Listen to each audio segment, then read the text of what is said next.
Muy buenos días, hermanos. Un feliz sábado tengan todos, a todos los que están aquí presentes con nosotros y también a todos los que están viéndonos por medio de las redes sociales.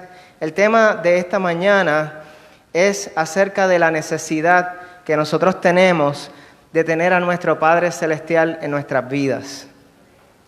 Y hace un tiempo estuve hablando con un amigo que en su juventud había sido cristiano, pero que ahora ya no es cristiano. Y él me comentaba que recordaba que de su experiencia como un cristiano, que él sentía que su vida cristiana no tenía sentido. Él sentía que no había un beneficio para su vida, para ser cristiano, y por esa razón él se alejó de la iglesia, porque él se sentía que él no era feliz estando en la iglesia. Y esta mañana vamos a hablar acerca de la historia que se encuentra en Lucas capítulo 15, la parábola del hijo pródigo. Y esta historia es la historia de un joven que vivía en su casa, en la casa de su padre, pero él no era feliz. Y en estos momentos vamos a tener una oración para que el Señor nos dirija en el estudio de la palabra. Buen Dios, en esta hora, Señor, nos presentamos ante tu presencia. Estamos ante ti, Señor, con nuestros corazones humillados. Venimos ante ti para escuchar tu palabra. Te pedimos, Padre, que nos dirijas en el estudio de esta mañana y que tus palabras lleguen a los corazones de todas las personas, Señor. Estas cosas te las pedimos en el nombre de Jesús. Amén. Así que la historia nos habla acerca de un padre que tenía dos hijos. La historia comienza hablando acerca de la figura de un padre. Y nosotros podemos ver a Dios de diferentes formas. Podemos ver a Dios como un Dios todopoderoso, creador del universo, que está sentado en el trono y está rodeado por ángeles. Podemos ver a Dios como un Dios omnipotente que tiene el poder para hacer milagros y para sanar heridas y para resucitar a los muertos. Diferentes personas ven a Dios de diferentes formas. Podemos ver a Dios como un ser celestial lejano que no tiene ningún interés en la raza humana y que sería imposible para Él interesarse por nosotros. Hay otros que ven a Dios como aquel que está presto para castigar, que está buscando de qué forma alguien comete un error para anotarlo en su lista de errores. Pero con Jesús cambió la forma en que nosotros podemos ver a Dios. Con Jesús no solamente tenemos un Salvador, con Jesús también tenemos una forma de ver a Dios como nuestro Padre Celestial. Y para Jesús era muy importante que nosotros pudiésemos ver a Dios como nuestro Padre Celestial. Cuando Él habló a los discípulos y les habló acerca de cómo debían orar, las primeras palabras que usó fue que les dijo que debían orar: Padre nuestro que estás en los cielos. Él quería que nosotros viéramos a nuestro Padre, a Dios, como nuestro Padre. Él quería que lo viéramos como alguien que está cercano hacia nosotros. Él quería que lo viéramos como alguien real en nuestras vidas, que está ahí para darnos la fortaleza, que está ahí para darnos la protección. Alguien que está ahí para ayudarnos cuando tenemos un problema y que cuando estamos desanimados nos da ánimo y nos levanta. Él quería que nosotros supiéramos que Dios es un Dios que está aquí cerca de nosotros, que no está lejano, como muchas personas piensan. Dios es un Padre que está orgulloso de ti y no puede contener su emoción cada vez que te ve. Porque tú eres su obra maestra, tú eres su obra de arte. Y Él cada vez que te ve dice: este es mi hijo, esta es mi hija. Y se sonríe porque está viendo su obra de arte y la está contemplando. A Dios le encanta todo acerca de ti. A Dios le encanta cómo tú te ves, quién tú eres, cómo tú piensas, tus ideas. Dios está complacido con verte a ti. Dios está orgulloso de ti. Por eso no podemos permitir que cuando las personas hablan cosas acerca de nosotros, o a veces nosotros mismos tenemos unos pensamientos en nuestra mente que nos criticamos, que nos comparamos y nos hacemos daño a nosotros mismos, No podemos permitir que la obra de arte de Dios sea destruida. No podemos permitir que eso que Dios ha hecho con tanto amor sea destruido por nuestros propios pensamientos.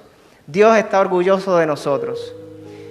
Y los padres sabemos lo que es estar orgullosos de nuestros hijos. Los padres, cuando mis hijas tienen alguna participación o algún evento especial, tú me ves a mi esposa y a mí, los dos, cada uno con su teléfono. Podríamos usar uno, pero no sé por qué, los dos estamos grabando cada uno por un lado diferente.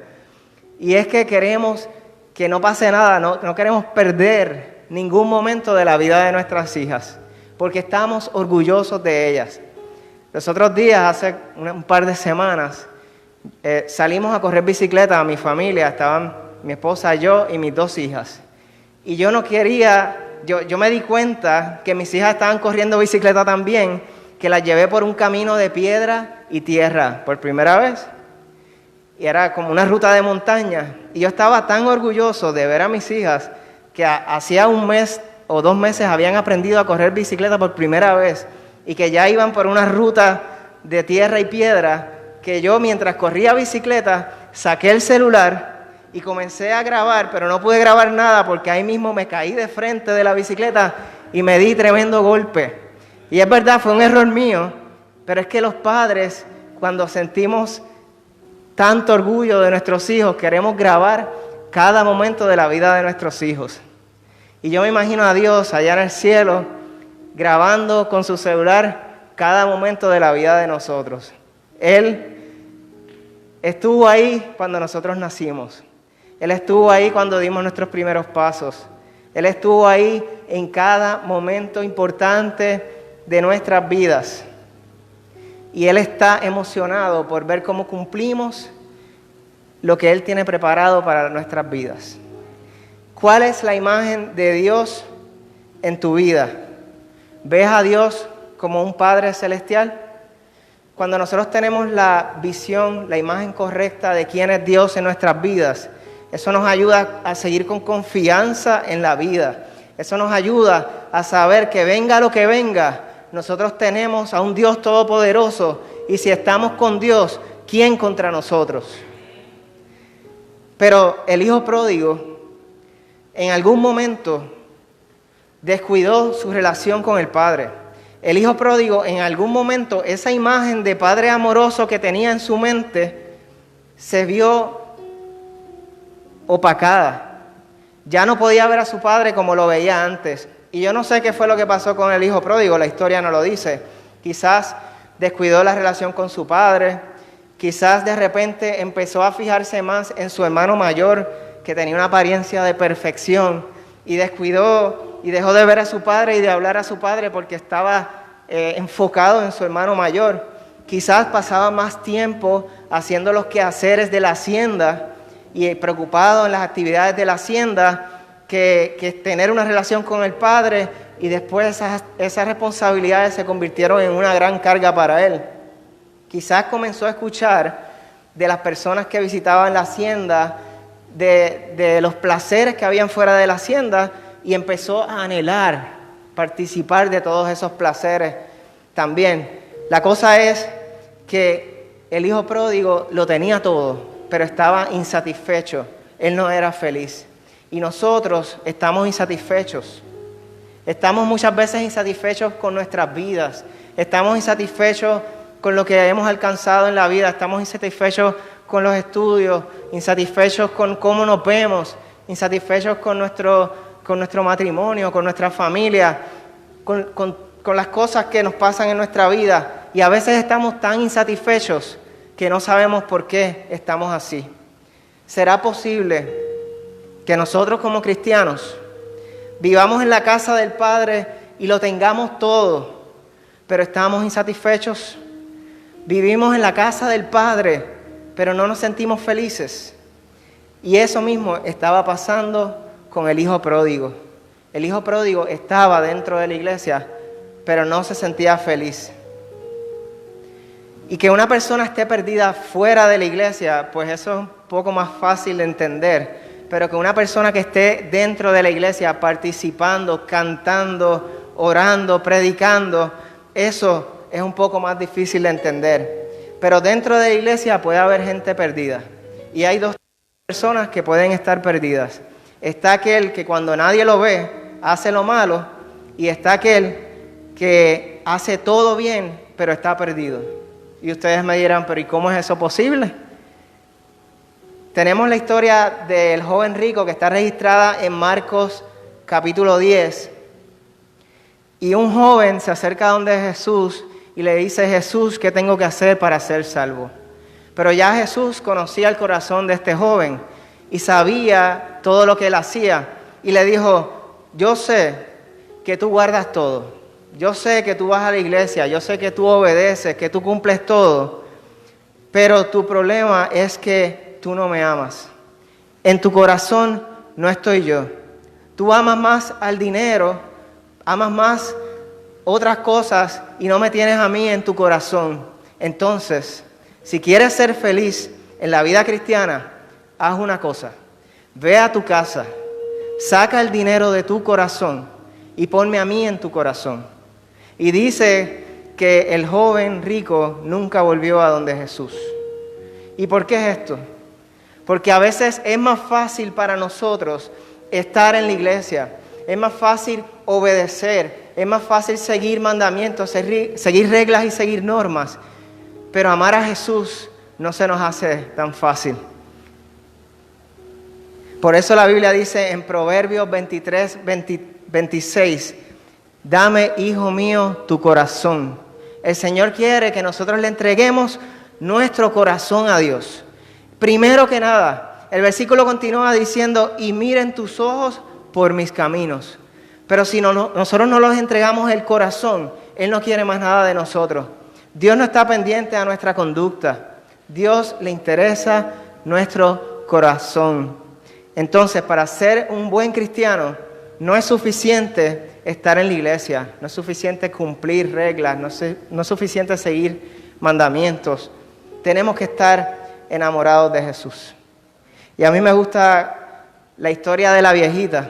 Yo le digo la historia de la viejita. Es una historia del pastor Alejandro Bullón.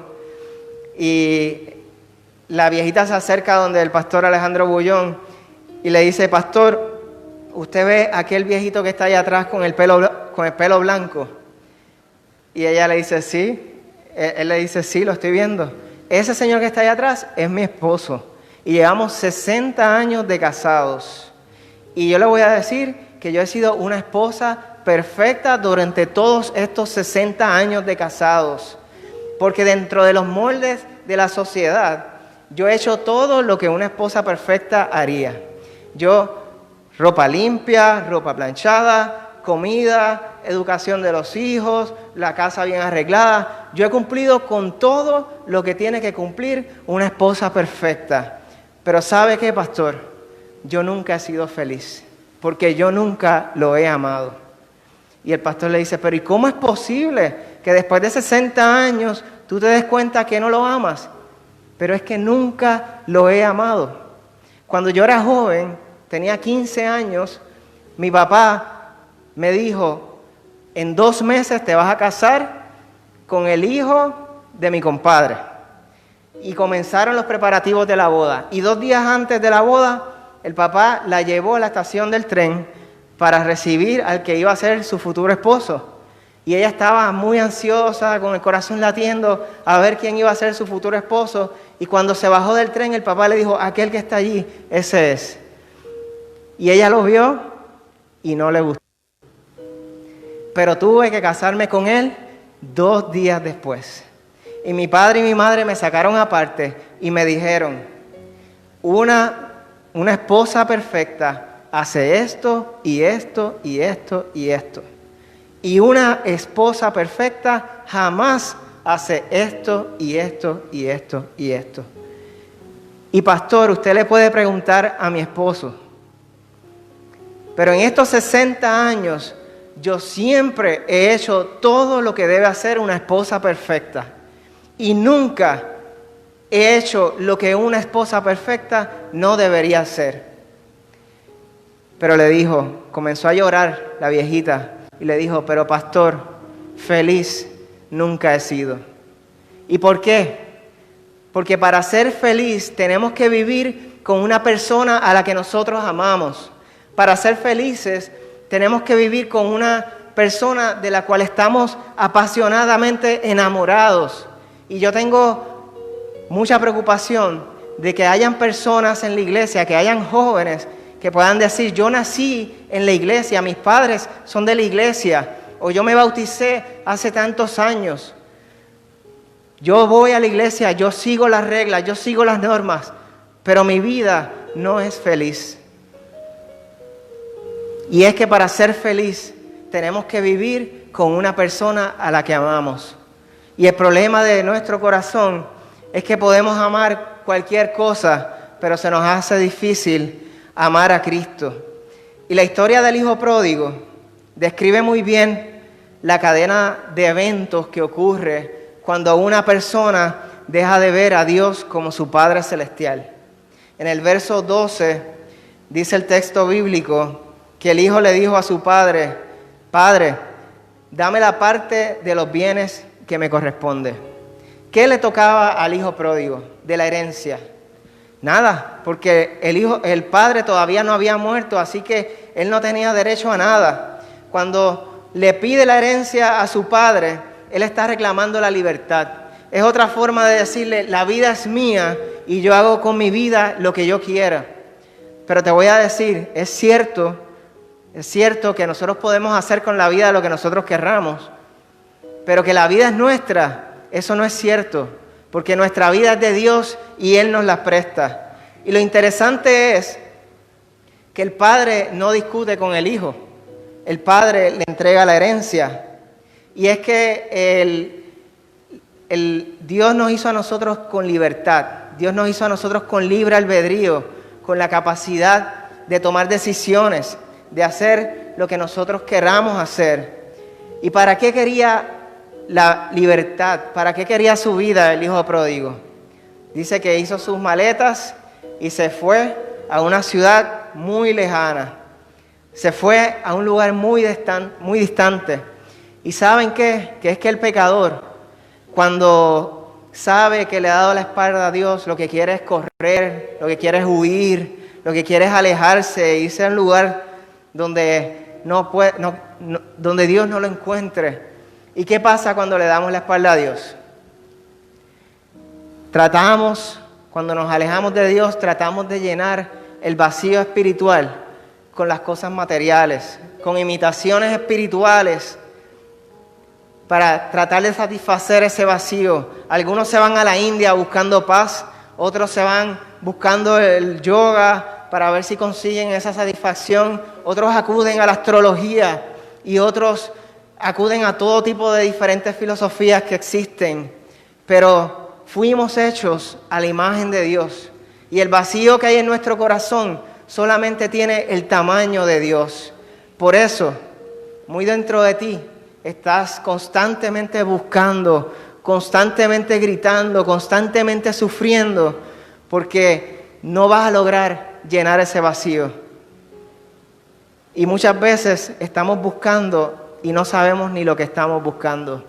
Y piensas que lo vas a encontrar en las drogas, en filosofías, en el poder, en el dinero, en el trabajo. Y terminas vacío buscando y nunca encontrarás la satisfacción completa, a menos que le rindas tu vida a Dios, a menos que le rindas tu vida al Padre Celestial. ¿Qué pasa cuando le damos la espalda a Dios? En 1 Samuel, el capítulo 28, registra la triste historia del rey Saúl. Al rey Saúl le había dado la espalda a Dios. Y en un momento que él necesitaba una consulta, no escuchaba la voz de Dios. Él le había dado la espalda a Dios. Así que mandó a buscar a una mujer con espíritu de adivinación. Saúl se comunicó con el mismísimo Satanás, con el mismísimo diablo, haciéndose pasar por el profeta Samuel. Y es que cuando Cristo deja de ser el centro de tu vida, el diablo toma el control de tu vida. Y la historia de Saúl es triste, porque dice que Saúl, en medio de una guerra, tomó su propia espada y se echó sobre ella y se mató. Cuando no tenemos a Dios de nuestro lado, cuando bloqueamos a Cristo de nuestra vida, el diablo está preparando una espada para destruir nuestras vidas. O servimos a Dios por amor o somos esclavos del diablo por la fuerza. Y en el verso 13 de Lucas 15 dice que el hijo pródigo desperdició sus bienes viviendo perdidamente. Comenzó a jugar con el pecado. Ahora él era libre de prohibiciones, ya no tenía ninguna restricción. Así que se puso a jugar con el pecado, pero el pecado todo lo que toca lo destruye. Y comenzó a jugar con el sexo, porque todo el mundo lo hace, porque tenía curiosidad, hasta que perdió toda su dignidad, perdió todos sus valores, perdió todos sus principios. Comenzó a jugar con el alcohol, porque todo el mundo lo hace, porque tenía curiosidad, hasta que se volvió un alcohólico y ya no tenía la capacidad de tomar decisiones. Se puso a jugar con el pecado, y el pecado nos lleva lejos de Dios, nos lleva lejos de nosotros mismos y nos lleva lejos de nuestros valores, lejos de nuestros principios. ¿A dónde huirás de Dios? Hay personas que durante años están huyendo de Dios, escapando de Dios, y tú los ves enfocados, buscando un refugio en sus trabajos, y trabajan, y trabajan, y trabajan, y la gente los ve y dice, ¿qué muchacho más trabajador ese? Pero no saben que si ese muchacho deja de trabajar, se va a encontrar con la triste realidad de la tragedia de su vida. Hay otras personas que buscan huir de Dios a través de los vicios. Hay otros que buscan huir de Dios a través de los placeres. Hay otras personas que buscan huir de Dios a través de la religión. Y todo es iglesia, iglesia, iglesia, doctrina, doctrina, doctrina. Porque saben que si se detienen, se van a dar cuenta del vacío que tienen en su corazón. Se van a dar cuenta de la desesperación, porque solo Cristo puede llenar ese vacío. Así que el hijo pródigo estaba en un lugar lejano. Y sabes, cuando nos alejamos de Dios, cuando le damos la espalda a Dios, Satanás te hace sentir bien. Al principio, él te engaña, él te dice, no te preocupes, yo sé lo que tú estás pasando. Yo he pasado por eso también. Y él te consuela. Él te hace pensar que vas a alcanzar todo lo que has deseado en la vida. Y estoy seguro de que el hijo pródigo, antes de gastar todo lo que tenía, ganó mucho más que lo que tenía. Yo estoy seguro que él ganó mucho más dinero. Satanás lo hizo sentirse cómodo, sentirse bien. Tenía muchas chicas, tenía tremendos carros, tenía tremendas cosas. Él se sentía realizado en la vida porque sentía que aquello que él había deseado, al fin lo estaba logrando en su vida. La prosperidad que él deseaba, al fin la tenía. Pero la satisfacción le duró poco tiempo. Porque dice el verso 14, y cuando todo lo hubo malgastado, vino una gran hambre en aquella provincia y comenzó a faltarle. De repente nos damos cuenta que nos falta. Los amigos desaparecen, nos falta salud, nos falta amor, nos falta el respeto propio, nos falta la dignidad, nos faltan los principios. Y dice el texto también que el hijo pródigo sintió hambre. Y más allá que una hambre física, era un hambre del alma, era un hambre del corazón, era un vacío del alma cansada, tratando de buscar cómo satisfacer ese vacío, y nada le satisface. Hay hambre del corazón. Y cuando el hambre llegó, el hijo pródigo pensó en su padre. Trató de resolver primero el problema con sus propias manos. ¿Por qué seremos los seres humanos así? Que tratamos de resolver nuestros problemas y nos hundimos más. Si el hijo pródigo hubiera regresado donde su padre, en ese momento todo se habría resuelto y ya no tendría más sufrimientos. Pero él estaba pensando en soluciones humanas. Él lo primero que se le ocurrió fue, yo conozco a un ciudadano rico que tiene una hacienda, él me va a resolver mis problemas, él me va a dar un empleo. Y preferimos confiar en nuestras propias soluciones humanas, preferimos confiar en otras personas, en otros seres humanos para resolver nuestros problemas. ¿Y qué hizo ese ciudadano, el dueño de la hacienda? Lo puso a cuidar cerdos. Ahora había pasado de ser un joven rico, el hijo de un padre rico, a ser un esclavo. No tenía dinero ni tan siquiera para comprar su alimento. Y es que no hay términos medios. O somos siervos de Dios por amor, o somos esclavos de Satanás por la fuerza. ¿Cuánta humillación debía sentir ahora el hijo pródigo? En lo peor de la vida, es ahí donde el hombre llega cuando trata de resolver sus problemas con sus propias manos. Y ahí en lo peor de la vida es que él se acordó de Dios. Es que se acordó de su padre que estaba allá en su casa. En lo peor de la situación, cuando ya él sabía que no podía caer más bajo, ahí fue que él se recordó de su padre. ¿Por qué será que se nos hace tan difícil aprender que cuando nosotros tenemos un problema debemos ir y correr a los brazos de Jesús? ¿Por qué seremos nosotros los seres humanos tan tercos de entender que Jesús es nuestra única salida?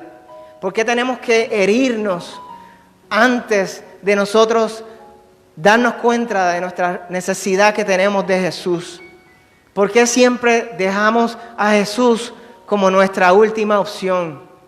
Y yo le doy gracias a Dios que Dios no nos recrimina eso. Dios no nos echa en cara que la hemos dejado para lo último. Pero tenemos que tener cuidado con la actitud que dice: yo sé que estoy mal. Yo sé que estoy por el camino que no es correcto y que no estoy haciendo lo que es bueno. Pero algún día yo voy a buscar de Jesús. Algún día yo voy a buscar de Jesús. Pero mientras tanto voy a seguir por aquí porque todavía no. Porque lo que pasa es que mientras más tiempo estamos por el camino equivocado, nuestro corazón se endurece más y más.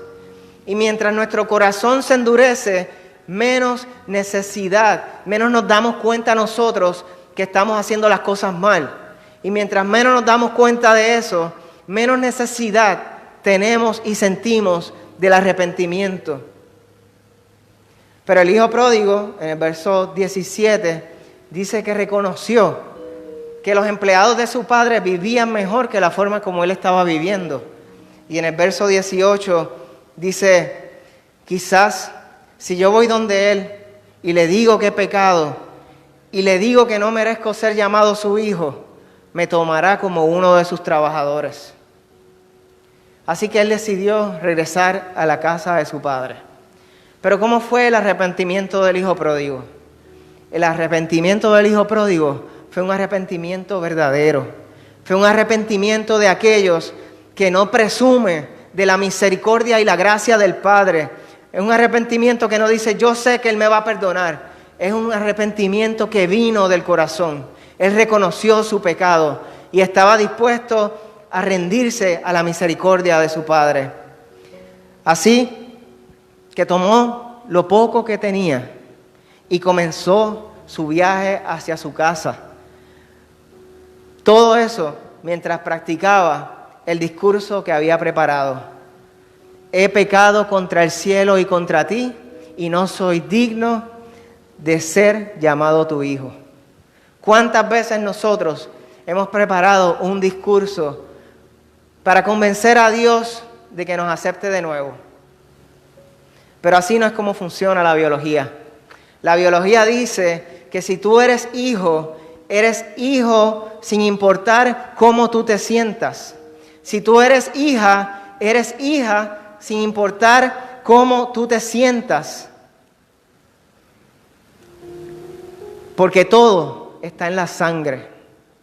No importa cuán pecadores hemos sido, no podemos deshacer el poder de la sangre de Cristo Jesús en nuestras vidas. ¿Qué es lo que hizo el hijo antes de volver? Él dijo: bueno, voy para la casa de mi padre, me voy a asear, me voy a bañar, me voy a poner ropa nueva, me voy a echar perfume ¿Dice eso la Biblia que fue lo que hizo el hijo pródigo? No. Entonces, ¿por qué a veces le decimos a las personas que antes de llegar a Jesús tienes que dejar la bebida? Antes de llegar a Jesús tienes que dejar las drogas. Antes de llegar a Jesús tienes que dejar esas cosas que estás haciendo, el homosexualismo, la prostitución, pero tienes que dejar eso antes de llegar a Jesús. Y yo te pregunto, si el hombre pudiera resolver su propia maldad, ¿para qué nos haría falta Jesús? Tenemos que ir a Jesús, así como el hijo pródigo fue donde su padre, sucio, apestoso, destrozado, con ronchas en la piel, hecho todo un desastre. Y cuando decidimos ir a nuestro Padre Celestial, Él escoge vernos, Él escoge ver lo mejor de nosotros. Él no nos va a regañar. Él nos muestra lo que es correcto. Toda la misericordia que tiene Dios para con nosotros. Él va a estar a nuestro lado. Él nos muestra la salida de nuestros problemas. Y cuando nuestros pecados son demasiado grandes, Él dice, yo tomo la culpa.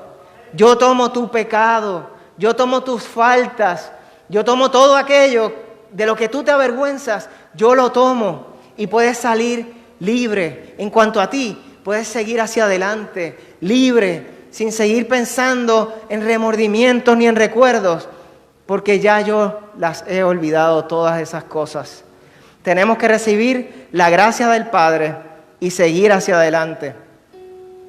La razón por la que muchas personas se quedan en el ciclo de la culpa, en el ciclo de la condenación y el remordimiento, es porque no ven a Jesús como un Padre celestial.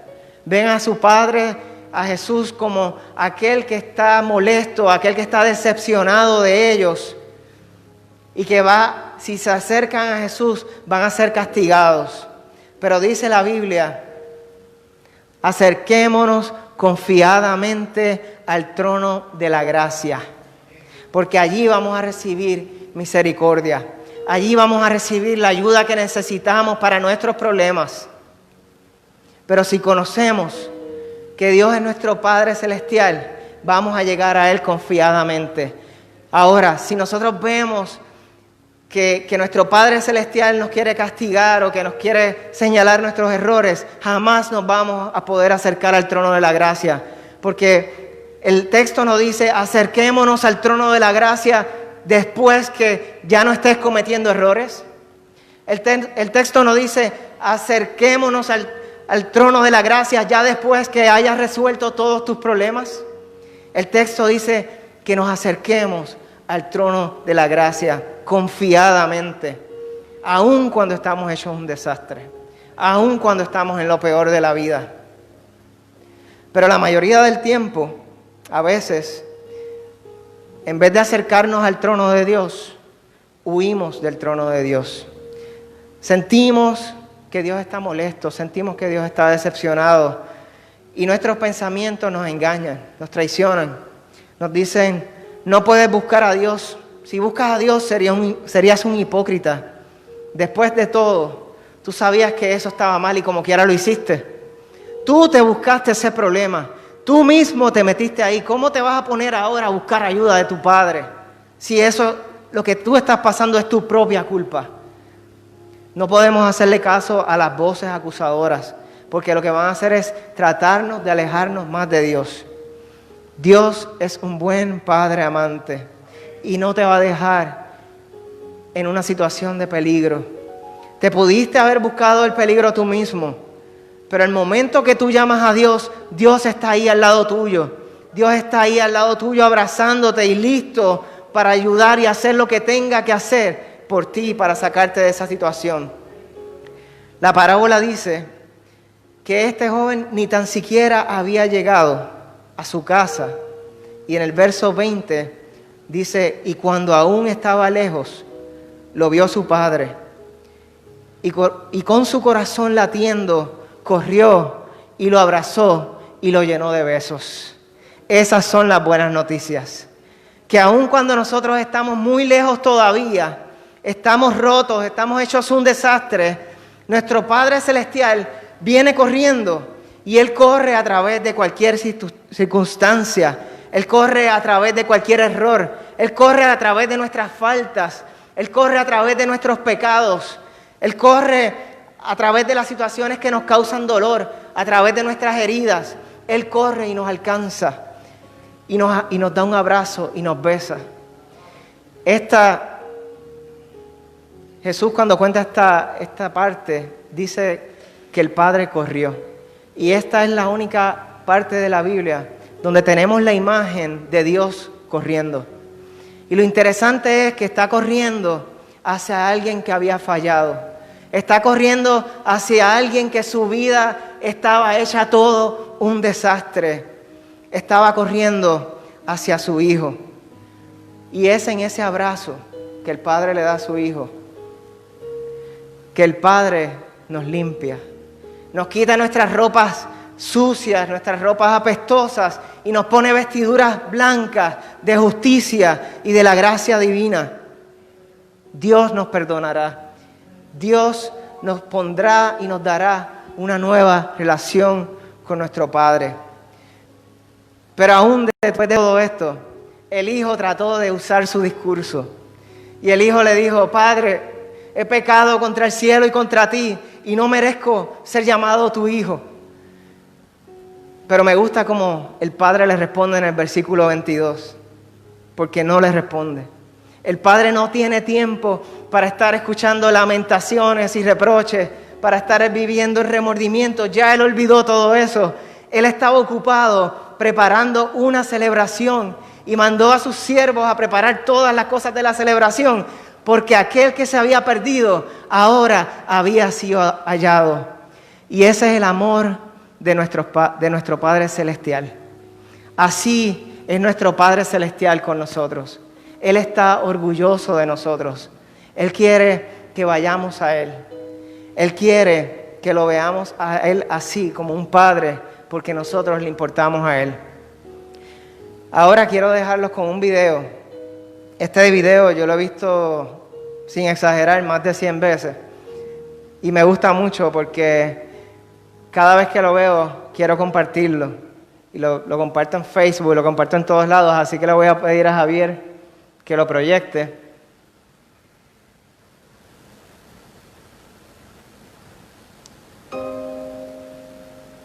Dice que un joven era el favorito para ganar la carrera de los, no sé qué año era, pero era del 1992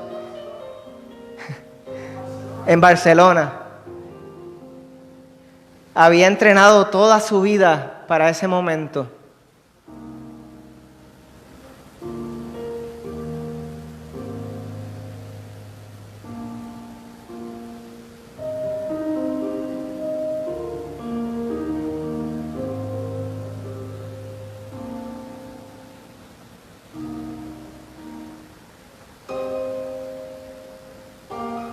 Sin embargo, la desilusión se produjo a 250 metros de llegar a la meta final.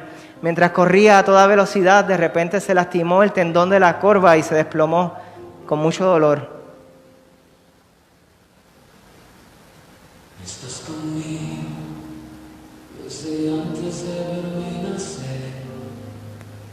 Tu palabra me hizo saber de las cosas tan hermosas que creaste para mí. Es asombroso que en tus planes me encontrara yo. Como portadores de soga avanzaron sobre él. Él supo que la carrera parece acabada. Así que a pesar del dolor, logró ponerse de pie y comenzó a cojear hacia la meta. Desde la noche hasta el amanecer, cada momento he podido ver que tu favor me guía a cumplir. De repente, un hombre corpulento abrió paso entre la muchedumbre, luchando contra los guardias de seguridad. Mi amor eterno, mi razón de ser, mi dulce compañía. El hombre era su padre. Eres el padre que siempre soñé. No tienes que hacer esto, le dijo a su hijo. Sí, tengo que hacerlo, declaró. Pues bien, respondió su padre, vamos a terminar esto juntos. El padre abrazó a su hijo y lo ayudó a cojear por la pista. Con una gran ovación de la multitud de 65,000 personas cruzaron la meta.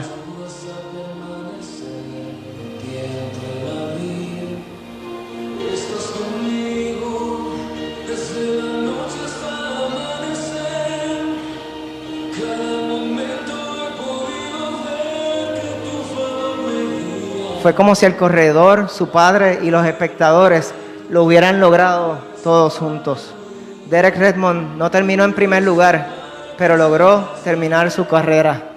A pesar del dolor, a pesar de las lágrimas, decidió darlo todo, motivado por un amor tan fuerte de un padre que le levantó cuando estaba caído. ¿Qué fue lo que le hizo al padre dejar las gradas para ir al encuentro de su hijo?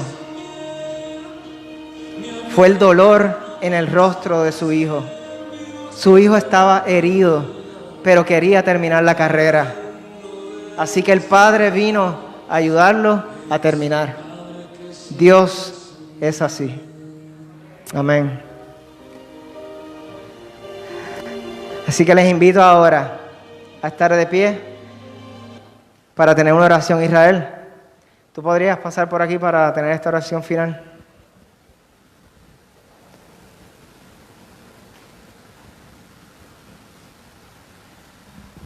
Oremos. Nuestro Dios y nuestro Padre, alabamos y glorificamos tu nombre, Señor. Cuán grande y maravilloso eres, oh Dios. Porque un día dejaste tu trono y no escatimaste aún en tu Hijo, Señor, para exponerlo en la cruz del Calvario por cada uno de tus criaturas, de tus seres amados, por aquellos a quienes formaste con tus manos a tu imagen y a tu semejante. Y que la tragedia del pecado los llevó muy lejos de ti, Señor. Pero allí estabas tú, oh Dios eterno, extendiendo tus brazos en la cruz. Junto a tu Hijo, Señor, abrazando a la humanidad, entre los cuales nos encontramos nosotros. Por eso que en esta mañana, Señor, damos gloria y honra a tu nombre. Agradeciéndote, Señor, porque tal cual este Hijo, Señor, has venido en nuestro rescate y a una distancia, Señor, nos has tomado, has corrido hacia la humanidad caída, destrozada, Señor, por el pecado. Y nos has rescatado, Señor. Y con cuerdas de amor y con brazos de amor nos traes, Señor, cada día, recordándonos, oh Señor eterno, que tú estás ahí para socorrernos en medio de cada una de nuestras circunstancias. Que no debemos sentir vergüenza venir a ti cada día, Señor. Que no debemos sentir temor, porque tú como un Padre amante, como un Padre amoroso, Señor, nos recibes con tus brazos abiertos. Ayúdanos a entender esa gran verdad, Señor, de tu existencia como Dios. Amante, amoroso, con los brazos extendidos, Señor, para que en amplia misericordia y gracia recibir y abrazar a la humanidad, Señor. Gracias porque en esta mañana, a través de tu palabra, Señor, y la exposición del mensaje, nos hace latente en nuestra mente y nuestro corazón esa gran realidad, Señor. Esa gran verdad del amor inmenso que tú sientes por cada uno de tus hijos y de tus hijas en esta mañana. Gracias, Padre, porque nos permites percibir y recibir ese amor manifestado en la cruz del Calvario cada día en nuestras vidas. Gracias, Señor, por el mensaje expuesto por nuestro hermano José. Que tu bendición, Señor, le guarde y le conme. Bendiciendo ampliamente a él y a todos los que están, Señor, en esta mañana escuchando, tanto presencial como a través de las distintas plataformas, Señor, expuestas.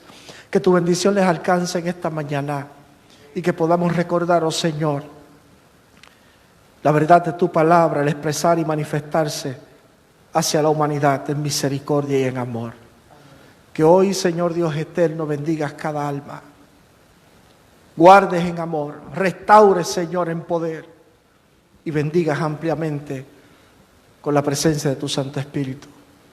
Lleva, Señor, con bien a cada lugar que hemos de ir en esta mañana, a cada hijo, a cada hija tuya, Señor. Guárdanos a través de las horas de este día santo y por las que restan por delante hasta tu pronta venida. Porque nos ponemos en tus brazos de amor y misericordia en el nombre de Jesús. Amén, Señor. Amén. Gracias, hermano. Bendiciones para todos.